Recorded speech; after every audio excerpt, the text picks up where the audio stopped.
Rush off and dial 015804411. And if you don't know yet who's on personal call with Stu Cook and me tonight, well, all you've got to do is keep listening to 275-285 and you might get the gentlest of hints.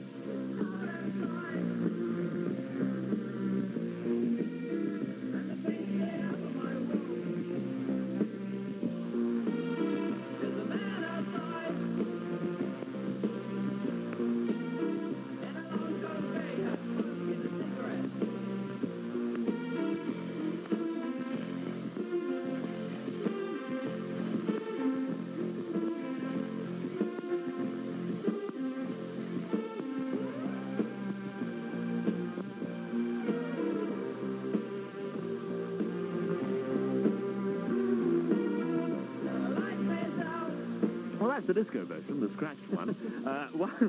1 minute past 7. Gary Newman's our Friends Electric. Gary, thank you for coming in. I'm going to ask you a very quick question. Why don't you do interviews as often, perhaps, as most pop stars do? I think too much. I think people can get out of listening to you after a while, or reading about it.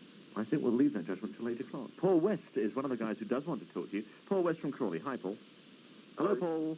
Hello. Ah, great. You're on the line to Gary Newman. Hello, Paul. Hello, Gary. I wanted to know what inspired you to write Our Friends Electric. Being abandoned by all my friends about 2 or 3 years ago, really. It made me very paranoid about people. What was it actually about? It's about, well, I thought it would be nice if you could have machines as friends instead of people, because they could never let you down, apart from breaking down. And you would just ring up and ask for one, and it would come and do whatever you wanted it to do. Yeah, I thought it was sort of like about future society. Yeah, in a way, yeah. Where you wouldn't need human friends anymore, because they are pretty unreliable, aren't they? Well, mine are. Yeah. I just wonder, as a matter of interest, Gary, whether you're the kind of guy who relies on his friends to do what he wants and perhaps doesn't give a great deal to them. Do you think that's possible? I wouldn't think that I've relied on anybody, really. I wouldn't want to. That's very sad. Oh, it depends who you are. What do you reckon, Paul? What's that? Don't you think it's fairly sad not to rely on people? Sorry? I can't hear you very well. Oh, right, so I'll shout in that case. Don't you think it's fairly sad not to rely on people? I think it's nice having friends who rely on you and you rely on them. Tonight you can't rely on everyone, can you? Oh, pessimistic. Paul West, thank you very much indeed. Let's go to Yorkshire and see what happens then. Andrew Bramley from Goole, hi. Hello. Hello. It's Andrew. Sorry, Gary. Hello. When you were on tour with the Skids before Our Friends Electric, Yeah. you might not remember it. Well, we didn't do a tour, we only did one gig. It wasn't actually touring. Where was that? That was in London. It was pub in London. Yeah, sorry, Andy, go. Well, what was the audience's reaction? There was an enormous great fight, and the gig got stopped about halfway through. They didn't like it much then? I don't know. I don't know why they started fighting. I don't think they liked each other very much. They didn't seem to notice us at all. But we was doing guitar stuff then anyway. It wasn't synthesizers. Yeah, well, I like that better. Yeah, I find it a bit boring, actually. I got very fed up with it. Andrew, thank you for your call. I want to get through as many calls tonight as possible because our exchange has almost been blocked. It's 4 minutes past 7. If you'd like to dial Gary Newman, 580-4411. 01 if, as Andrew is, you're outside London. Sonia Lipsky from Oldham is. She dialed 01580-4411. Hello, Sonia. Hello, is that Gary? Yeah, hello. Hello, Gary. I'd like to ask you, has David Bowie influenced you in any way? Yeah. You know, the way you dress and your songs? Not in the way I dress, no. I've never seen him wear a black jacket. He's influenced me in the way he handles his business side of things. I learned a lot about the need for interviews and photographs and had a control over that from his own interviews when he said it. Musically, I've learned a lot of production techniques from him. I think that's about it, really. Sonia, hang on for a second. I'd like to pursue that in just a moment, but I've got a David Bowie track that you chose, actually. Yeah. Beauty and the Beast. Is this the kind of stuff that influenced you or instructed you on production? Yeah, this is, I like the song. Yeah. But I didn't actually know anything musically. I learned a lot from production on it. Right. Hello?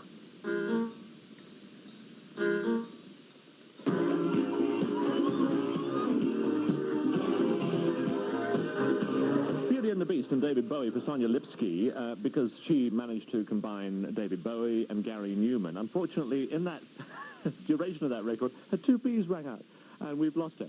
So Sonia Lipsky from Oldham, thank you for your question. And here's the shapely Sue Cook. Oh, wow. Thank you very much. What was it about the production that you really liked, Gary, about that last track? It's not anything about it I like, it's what you can hear in it. And there's a lot of things in the background that don't have anything to do with the song at all, really, just random noises, well, it seems to be random noises. You can fill out a lot of gaps. It used to be that you just filled everything with echo. You know, if it was a gap, you just stuck echo in it, and that was the end of it. And Bowie doesn't do that so much anymore. Do you mind being compared with Bowie all the time? Depends how they compare you, and what they say when they compare you. But isn't it partly deliberate, really, to sort of incorporate all the artists you'd admired and make them part of what you are? Yeah, I used everything that they'd got rid of. Honest. Right, let's go to another caller. Who's on the line next? Is it Linda? Hello? Hello, is that Linda? Yes. Where do you come from, Linda? Hampstead in Staffordshire. Right, you're on the line to Gary. Okay, hello, Gary. Hello. What I'd like to ask you is, when you were at school, did you have any intentions of joining the Air Force because of your interest in planes and flying? Yeah, I was going to, actually. I wanted to be an airline pilot. But we had this careers talk, and this man said it's 1 in 1,000 that try and get to be one. And there's about 1,000 people in the school, so I just looked around and I give up on the spot. I decided to be a rock and roll star, which is even more unlikely, I suppose. What was your schooling like? Because I read somewhere that you were expelled. Yeah, but I didn't get much schooling to know what it was like, really. I got expelled from 2 schools and a college, but I'm not proud of that. That was just something I did at the time, which was silly, I think. I'd like to be a lot more intelligent than I am now. You mean educated, rather? I mean, more educated. Yeah. Why? What would you do with them, with qualifications if you had them? I don't know. Sometimes I feel a bit of an idiot when I'm talking to people about geographical things or historical things. I don't know anything about it. And these people come out with flash names or old kings, and I don't know none of it. Do you have time for that? Not now. No. I did then. That's the problem. I think in life you choose a direction. You've chosen a direction. I wouldn't imagine you have a moment to go to evening classes. No. I will do one day, not just yet. Come back in 10 years' time with your O-levels. Well, maybe sooner than that, I think. Okay. Linda, is that okay? Yes. Do you think I could have a signed photograph? Yeah, if you leave your number and your address with the switchboard, we'll do our best. Okay. So let me interrupt for 1 second and ask you, if you actually had it the time all over again, which at your age is a ridiculous question, which kind of subjects would you like to specialise in, science or arts? I think sciences, actually. I find them more interesting than art. I think so yourself. Sue. Anybody, by the way, who does want an autograph or a signed picture or whatever, if you'd like to leave your name with the switchboard, don't say it on the air, just leave your name with the switchboard. Tracy Patterson's next, I think. Hello, Tracy. Hello, Tracy. Hello. I don't know who designs your clothes. Who designs my clothes? Yes. Nobody. Most of them I buy from jumble sales, Army and Navy stores, that sort of place. Yes. Old surplus clothes, a lot of them. And sometimes I just get them from straight shops and that in High Street. Who have you been most influenced by? It's hard to say. Musically, Ultravox, and business like David Bowie. What about clothes? Clothes? Mm. Oh, I don't know. Nobody. The vicar, I would imagine, if you're going to use sales places. What sort of clothes do you feel most comfortable in? The sort of thing you're wearing now, is it? Yeah, just this usual stuff. Jacket, T-shirt, trousers? Yeah. Stop! Come on! Well, I thought we'd sort of fill it. It could have been something. That's heavy. All right, Tracy, does that do you? Are you planning more tours? Yeah, there'll be one next September. Not until then. Why not? I think too many tours. It's the same as interviews. You can't put on 3 different shows a year. You can do 1 every year at the most. You have a very business-like attitude to everything. I mean, you're talking about the number of interviews you're doing, you're talking about the number of tours you're doing, and you're obviously worried about overexposure. Is that business attitude something that is in the family, or something that you've learned from being in the business for the time you have? I think it's instinct. Really? Everything, yeah. What does your father do? Now he's my manager. Yeah, and does he affect you in that way? No, he looks after the business side of things as far as like figures go. I handle what interviews I do, where I go, when I do it, what films get shown on telly, whether we do a video for it or not. Look, things like that, you know, like the decision side of it. So why are you here tonight? I thought it would be right. It's the first time I've ever done anything like this. It's about time in 6 months I did something like this. You don't have any managers or agents or anything, do you? Why is that? Yeah, I have a manager with my dad. He looks Yeah. after that. I don't have a creative manager, if you know what I mean, that sort of thing. I have an agent that handles gigs, but that's as far as it goes. Is that again because you don't trust people? You don't want to rely on people? I just don't. I haven't seen the need for one. I used to ask for people's opinions when I first started, and I would ask 4 people and get 4 different opinions. Yes. So it was pointless. There's no set rules in this business at all. You just have to do it by instinct. Mm. How did you wanted to be a star very early on, didn't you? various times from the age of 4. Yeah. So how did you do it so quickly? It's all happened in the last year. How did you set about doing it? Well, no, it hasn't. I've been doing it I've had a contract for nearly 2 years. You've only become a star really suddenly in the last year. It's been fairly sudden. Yeah, everyone's a star, and then they're not before, aren't they? Yeah. I know the single went quickly. You goes from nowhere to somewhere in 4 weeks. But it often happens. I don't think that in itself is rare. That's fairly common, I think. If you're going to make it, you're going to make it one time or another. But I get the impression you planned it very carefully and you worked at it very carefully. Yeah, it was planned to about the last year, actually. But it was a little bit early, actually. It should have been calm. What sort of things did you feel, what route did you choose? How did you decide to, on the formula, really? I didn't. I was looking around. There was Generation X and people like that all coming up and getting press. But there wasn't any single people. There was Elvis Costello, but he's ugly. There was a few other people. If he's listening with George Jones, he'll kill you for that. No, so he said things before. I've never met him. I never want to. That's sad. I mean, I don't think it obviously worries you. I know what you're talking about when you say that Elvis has said things about you. He said things about a lot of people. It's sad that you're worried by something like that. Because surely it doesn't harm you. It doesn't worry me. It doesn't worry me that I'm never going to meet him and don't want to meet him. Yeah. That doesn't worry me at all. Let's take you back to when you were 4. It would worry me if I didn't hear what he said and I did meet him. Yes, actually, yes. I know the feeling. I must ask you why it's the arbitrary age of 4 that you suddenly decided to be a star, because obviously something happened when you were 4. You mentioned that age out of the blue. Yeah, I saw Hank Marvin, and I was, obviously being young, I was influenced by knobs and dials and electric. Yeah. And it was the first time I've seen electric guitar. And it was that interested me more than the music, the electronics. It's funny that it's one simple thing, isn't it, when you're young, that really grabs you. It flashed in the lights, and I thought, that's incredible. I hadn't seen it. All I'd had before was acoustic stuff. Let's have a phone call. Yeah, Anne's been waiting a long time. Anne Cornwell in Leamington Spa. Hello, Anne. Anne? She's got bored. And speak to Simon. Simon, hi Simon. Hello, love. Hello. You're on the line at the moment to Gary. Oh, hi Gary. Hello. Hello. What I wanted to know was, what was it that first influenced your type of music? Was it old Bowie and Ultravox, It wasn't Bowie, it was Ultravox. It was all Ultravox, oh. Mainly, yeah. I went to see them once, a long time ago, when the first album came out, and I thought it was okay. Oh, great. And then, it was really hearing that, it sort of stayed in my mind. Yeah.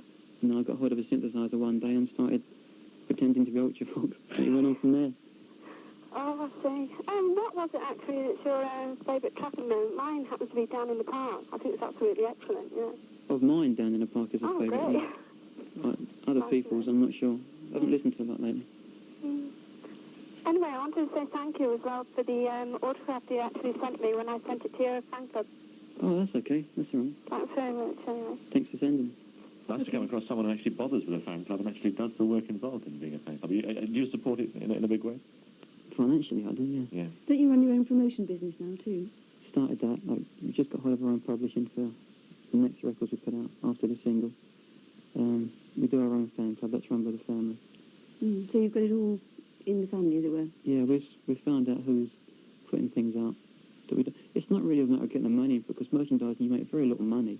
But you can just watch what pictures are going out and make sure that they're nice ones. I wouldn't want to pay $2.50 for a rump picture. I think we've just about wrapped it up, but it's fair to say that everything that is involved with Gary Numan, musically and in terms of what the public sees and hears about you, is Gary Numan. There's no way that anything is going to get out that Gary Numan doesn't want to get out. Is that right? A few things do, but 90% of it we keep our eye on. Excellent. So, Jenny Morris in Birmingham. Hello, Jenny. Hello, Jenny. I'd like to ask you who designed the stage setup for the concert. It was my idea, and I worked with a man called Nick Fisher, who's very clever. And he took my ideas and put a load of his own in, and it came up with that set. The basic concept, if that's what you mean, for the two towers was mine, but it went on from there quite a lot. one-man band, isn't it?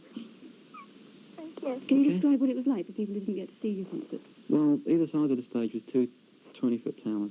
Now, halfway up those, there was a keyboard man in each. In between that was a drum kit about 4 or 5 feet off the ground. Behind the drum kit up in there was a giant triangle which lit up.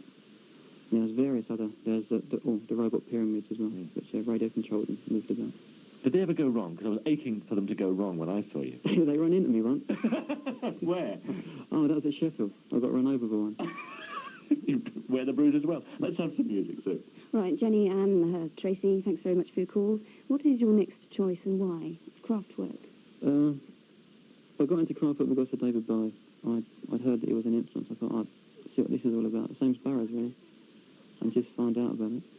Neon Light seems to be the best thing they do. There's no more reason that I like it, really. It's off the album Man Machine, which goes back to your interest with machines, isn't it?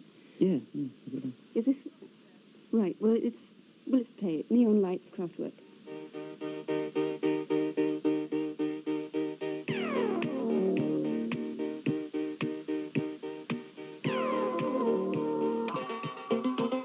Confessions, I don't remember that. It's great, isn't it? Mm-hmm. Man Machine is the album, and Neon Lights Kraftwerk, which means that I've got to go down to the BBC Gramophone Library and get a copy of it out before I go home tonight and have a listen to it. It's infuriating when you're reminded of something that you don't honestly remember. Graham Shearsby of Leamington Spa. It's 22 minutes past 7. You've been hanging on for a while.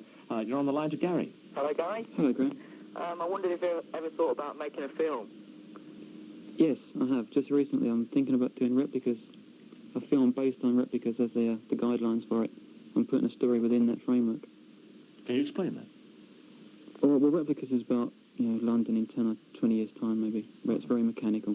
And the government can't handle it anymore, and they hand over to a machine that decides what's going wrong with the people themselves, and so develops a clever way to get rid of them a few at a time. It sounds a bit like a cross between Quatermass and a movie that Charlton Heston did a while back, which I think you saw, which was about the government turning people into food. Do you remember that? No, I don't remember. It sounds a touch like that. I mean, it sounds very science fiction. Yeah, it is. Well, that's what the Replicas album was about. It's one idea of what the future could be, and it was the most interesting one to write about, so I did. Do you see yourself writing, performing, and producing that, or just one of those three? I don't know about performing, writing it and co-producing it at least. Yeah, I'd like to do that. You seem to have more ambitions outside the immediate area. I mean, everyone thinks of you as a performer because you're a very enigmatic character. You're very, very straight when you see Gary on television. He's a very straight figure and very difficult to contact. And you seem to be more interested in the production side and the background side of everything you do, almost than performing. Is that true? Well, that's sort of more to do with the end product than the end product itself, if you follow what I mean. What goes into making it is more important really than what you've got to start with. And you're very... That's what you can manufacture, and nobody's into stars. Do you think of yourself as being a nobody? Personally, no. Good man. I'd have been disappointed if you'd said anything else. Graham, I think that answers about 50 questions you never had a chance to ask, but thank you for your call anyway. Bye. Haley Smith of Burton-on-Trent. Hello. Hi, Gary. Mm-hmm. I'd like to... We all know that you're a very good-looking guy, but do you think that girls tend to go more for your looks than to do theatrical records being recorded? I think it's about 50-50. I think the younger ones probably go for the image as a whole. The whole thing that surrounds it, the atmosphere, the glamour of it all, or the supposed glamour of it all. Which do you go for, Haley? Oh, his looks. Just the body? Yeah. Well, use your ears later on because he makes nice noises as well. You should see it now, you wouldn't think. Thank you for your call, Haley.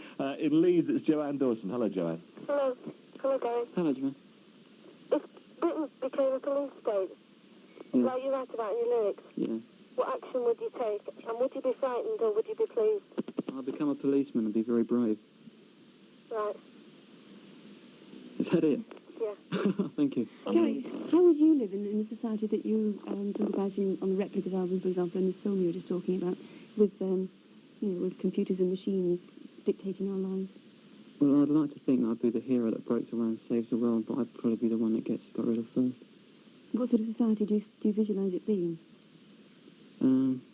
Less and less human, literally.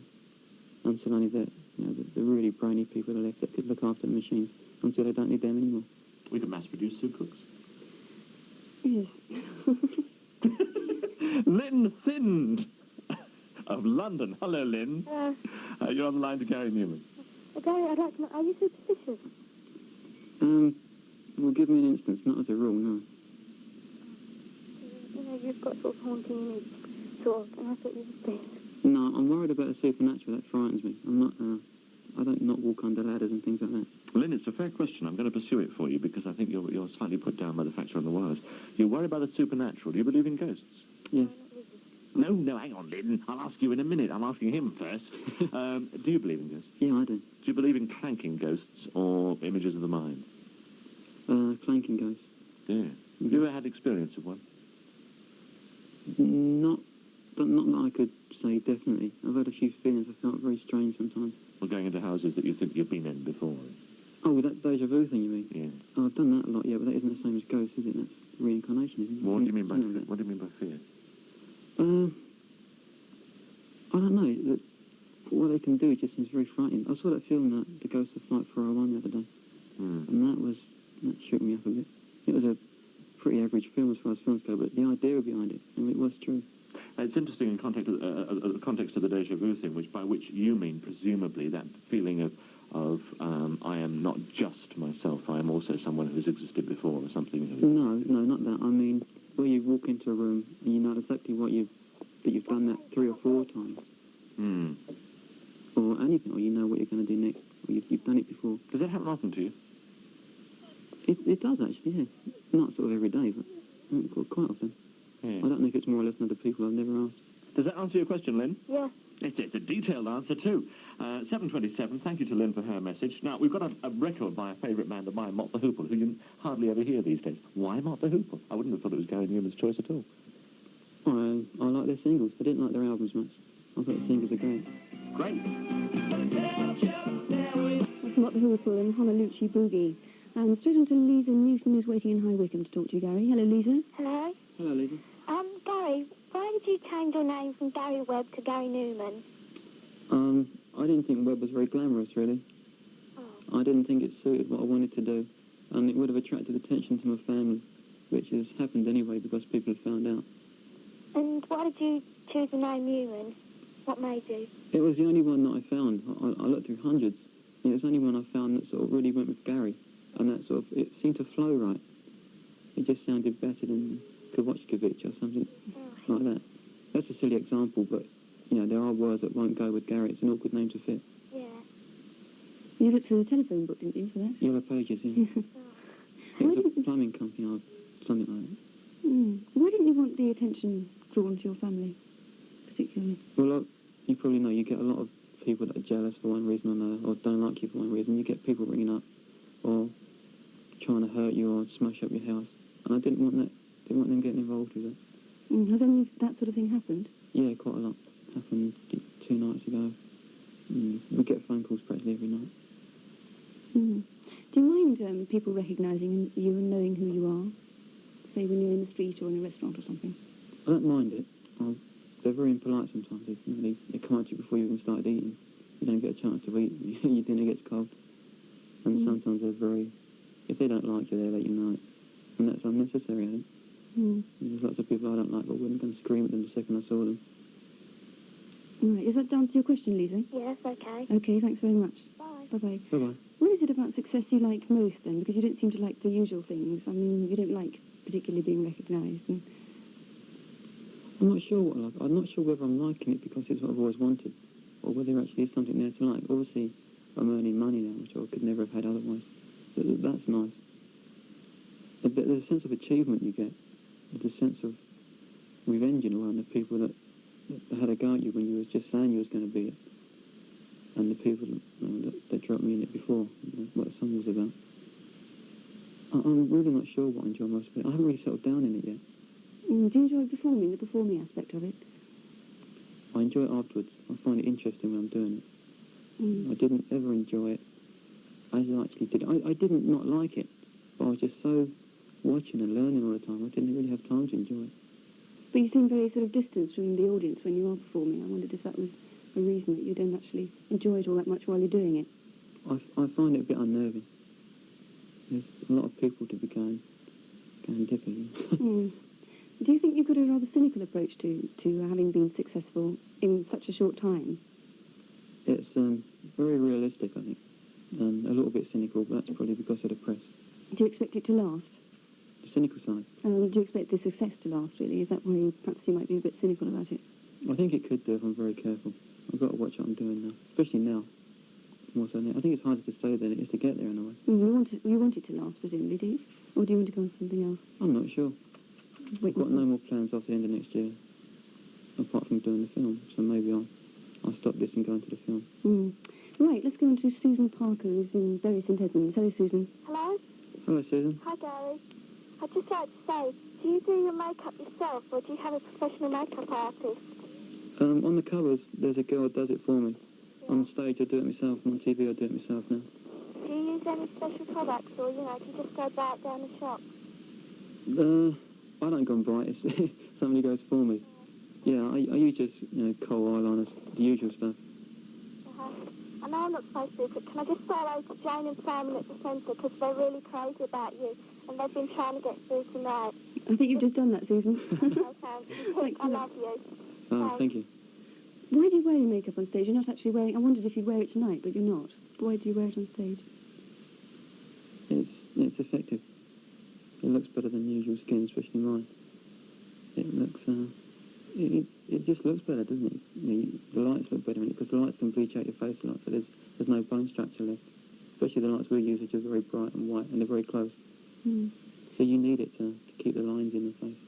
I just wondered how you decided on your stage image, for example, with the makeup and the sort of movements and all that. Was that very carefully thought out, or was it just the way it happened?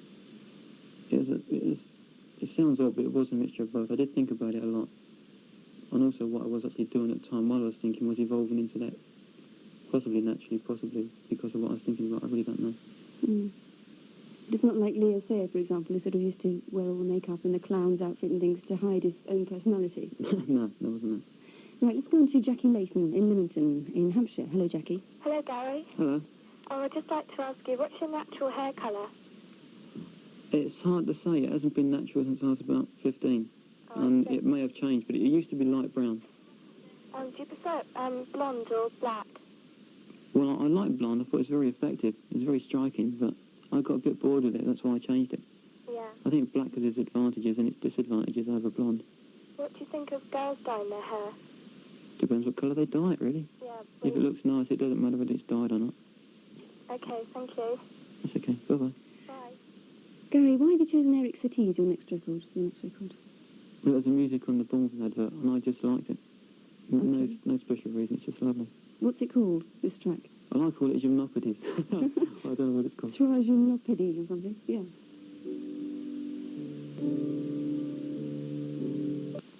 That's good, isn't it? John McCabe, the only man who can play a scratch. It's 21 minutes away from 8.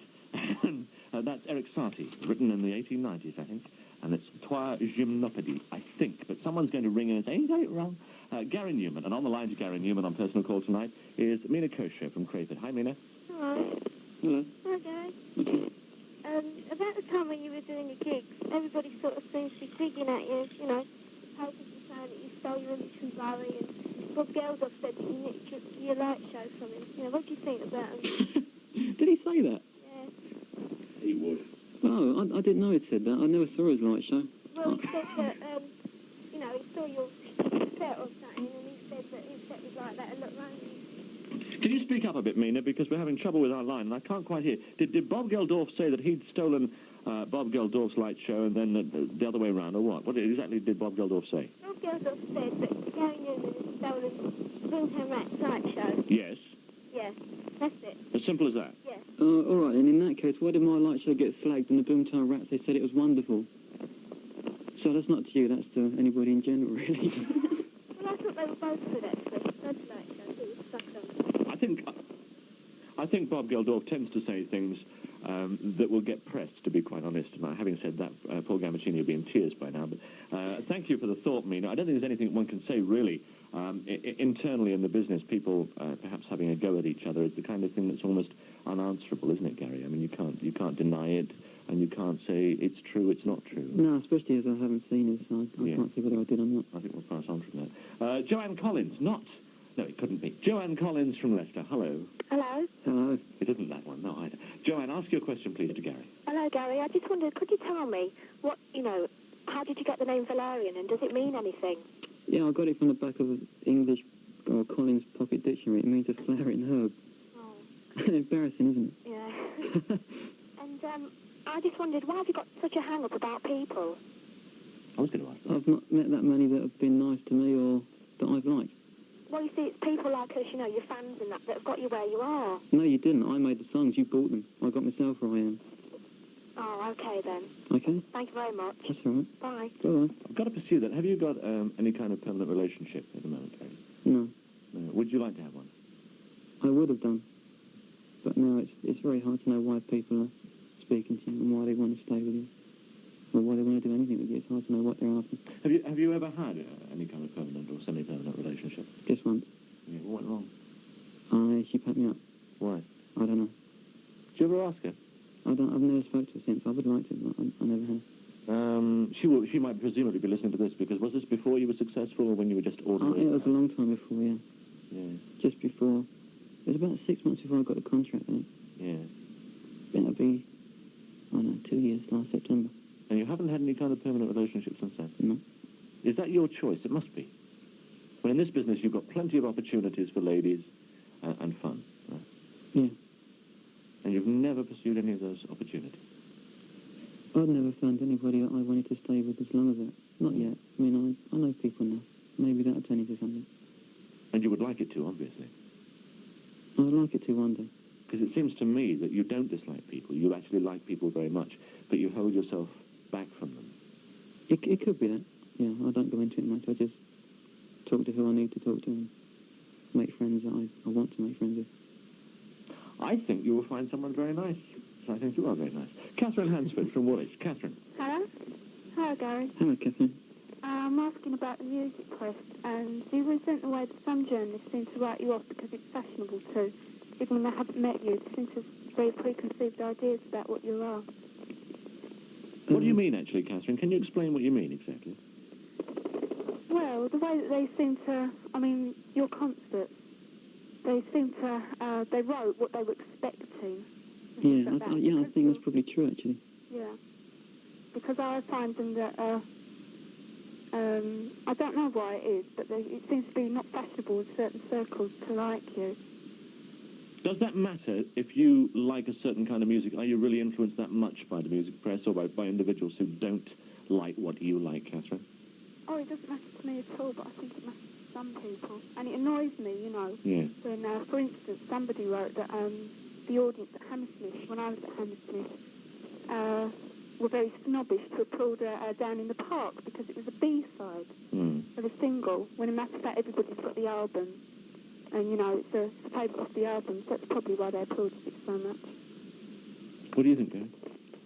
I don't know why they advocate me the way they do. It bothers me when I read it. It takes me about 10 minutes to get it out of my mind. Sometimes longer, depends on what they've said. Cheers, something. Chris Westwood and John Savage have both written about me and been very, very fair. Yeah. If you're going to read anybody and believe them, I'd read those two, really. All right, Catherine. Okay. It's the old story. Catherine obviously has a mind of her own. It's like anything, isn't it? Whatever you like, whether it's movies or books or radio or television or whatever, really you've got to have your own mind on it and perhaps take everything you read with a pinch of salt for and against. Yeah, we have to do that, but a lot of people don't. And that's why I think the British music press now is almost got to the state of being pointless. It's a sort of inverted snobbery, I think. It seems to me that they'll back you until you're successful, and as soon as you are successful, they sort of... Yeah, that's what normally happens. They never backed us before. They didn't help us to get where we did at all. We made it despite them. And we're still keeping on being successful despite them. And we'll probably go on like that. I think there's a direct line between you and it's the a lady shame, we're talking. isn't it? Because it does no good. Yeah, I agree, but I think it's obvious from the calls tonight that we've had, like the lady from Leicester, Joanne, it's obvious that those people feel they have a direct line to you whether or not they're on the phone. And the music press perhaps is onto one side of that. Whether or not they like you is almost irrelevant to the people who enjoy the kind of music that you make. In a way. There's more to it than that, I think. You can affect people's... See, I have a feeling of what people think about us. That is effective of what the music press write, because that's what the people that don't like us read. And so obviously we sell one record, 60 people don't buy it for every one that does. Or more than that, I think it's 120 don't buy it. And a lot of those are going to read that and be affected by that because they're not fans. But in that case, you could disprove straight away by saying that Tubeway Army went to number one and was one of those singles that came out of nowhere and went to number one. Our Friends Electric, I'm talking about, sorry. And that was bought by people who didn't know you. Yeah, but they saw us.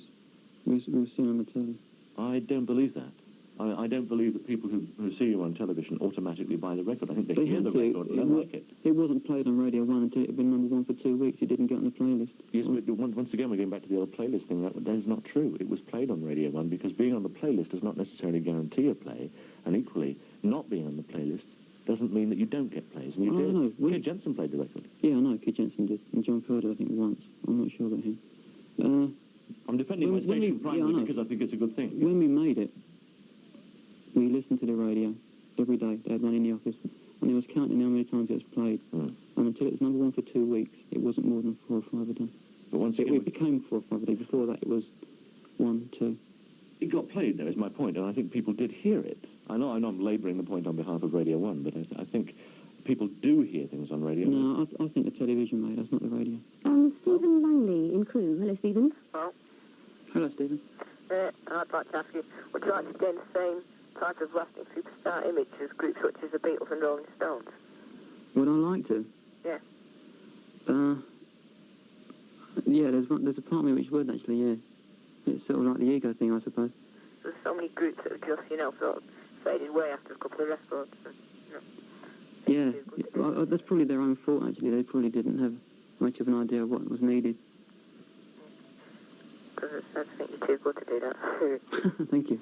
I don't think there's danger of that, actually. All right, Stephen? Bye. Thanks for your call. Bye.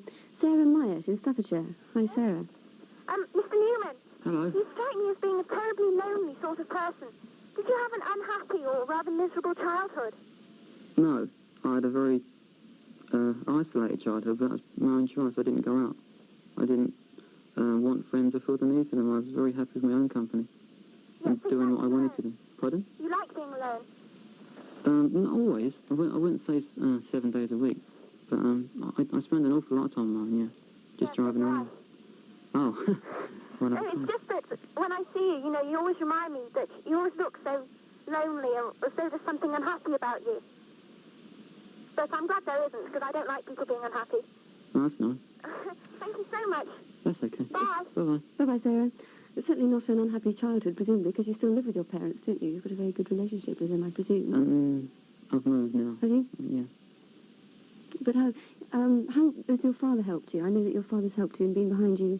I know that he's your manager now, as you said, but how much help has he been in the past? Everything.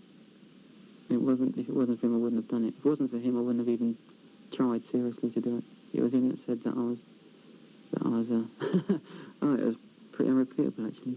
He had a go at me one day about, I hadn't actually done anything about it, all I'd done was talk. And he shook me up so much, because he really did play into me a bit.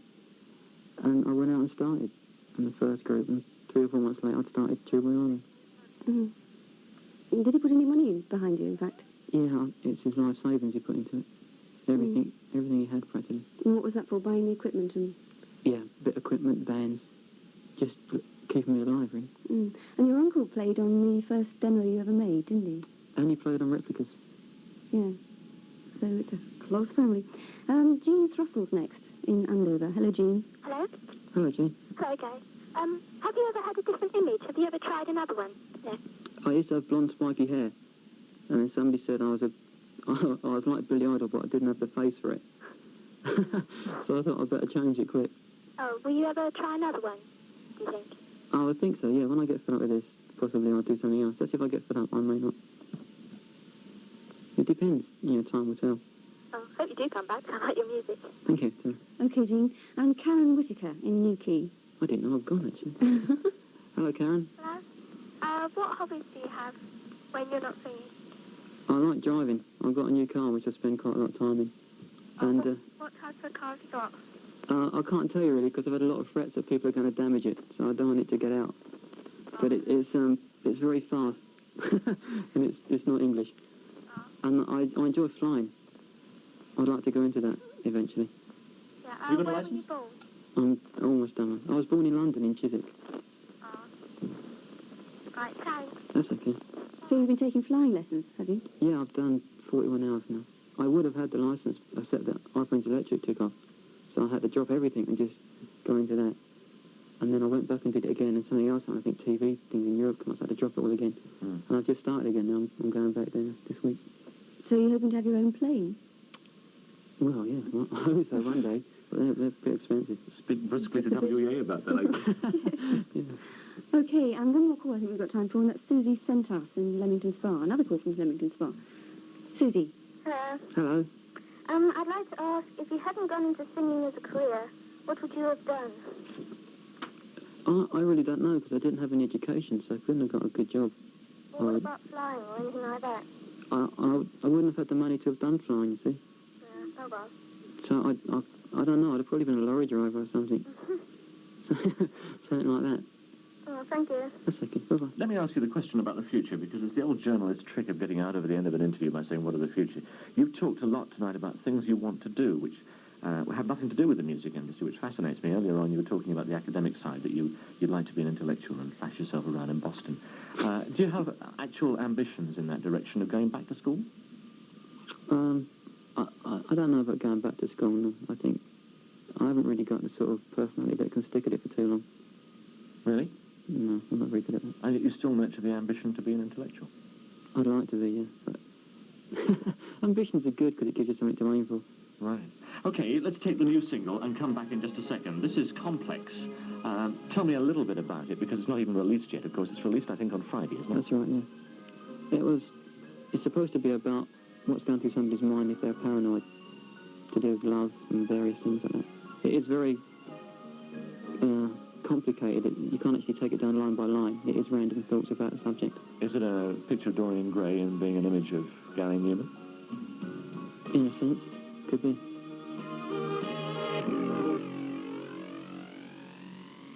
I've got to ask Gary Numan one question. Is there one line in that almost-to-be-released single of yours that stands out as being the line that explains the song? Yeah, the first one, They Won't Come Back. Oh, it's all intellectual stuff. Thank you, Gary, very much indeed. It's been one of the most stimulating personal calls I've had the pleasure of doing. Come back and do it again. Thank you, yeah. Yeah, right, don't leave it too long. Super. We just got on with it. We didn't tell him when we was doing it, because I didn't see the point. Blondie was flogging it to death that they were this thing going on. It's been dragging on and on and on. And we just waited till we got it ready, and then told people that it was ready, and put it out. One thing that I did hear about it is it's only available at the moment on mail order. Why is that? There's not an outlet for it. There's no distribution centres at all. I don't think it's going to be that big a thing that it would need shops and mass distribution. Yeah, I'm sure that the number of units it will sell will lend itself to mail order anyway. Is it basically a stage show or a portion of one night's stage show? It's 11 songs from the second night at Hammersmith Odeon that we did. Well, you selected the best ones that you thought. It's not a straight run through. No, well, obviously some of the songs that we did, like Cars, were so much like the record. It was, for one thing, it would have been bad to put them out on a live album because it was just the same. There wasn't any different. And the same thing for the video, really. And I tried to pick the songs which had the most interesting lights on them, and also which were a little bit different to the recorded version, so it's more interesting for that reason. We've added certain effects to the songs. We've echoed images, done various tricks that you can do with video to make it a little more interesting rather than just song after song being the same. Maybe we've gone a little bit over the top on some of the songs. I don't know. I quite like it. But was it your idea to release, as it were, the videotape? Yeah, I was definitely into it. Because it's very expensive, isn't it? I mean, a record is, what, £4.5 quid, £5 quid? Mm-hmm. But a videotape is either £20 or £30, depending upon your system, and it really seems a great deal of money. Well, a blue video is £60, isn't it? I really don't know. Well, rumour has it. And so, compared to other videos that you can buy like a feature film, then it's much, much cheaper. It's sort of nearly half the price. And it's dear compared to a record, but I don't think you can compare it to a record. It's a completely new thing, completely different. We don't even know whether £20 is going to be we may lose a fortune by charging that. We may have to charge 40. We may find that we could charge 10 on the next one. But we don't know. It's that new that we don't know how many we're going to sell or what's going to happen to it. It's very exciting. But it's rather like when colour television first came up. People would watch a programme because it was in colour and not because of the programme. You may find people buy the cassette because it's one of the first of its kind. And for that reason, they would get a copy of it because it has, I suppose, historical value. Yes, in a small way.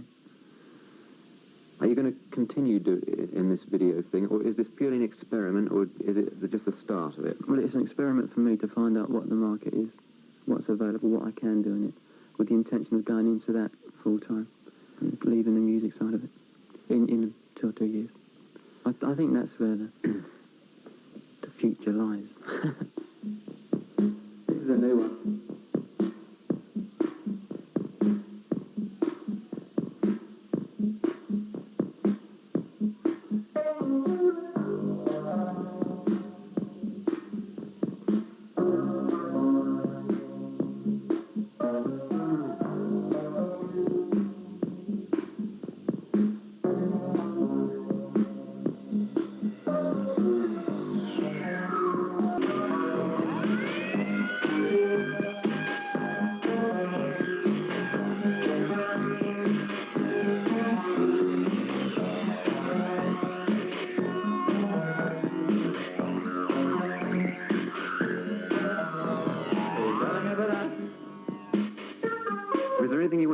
to say to the world?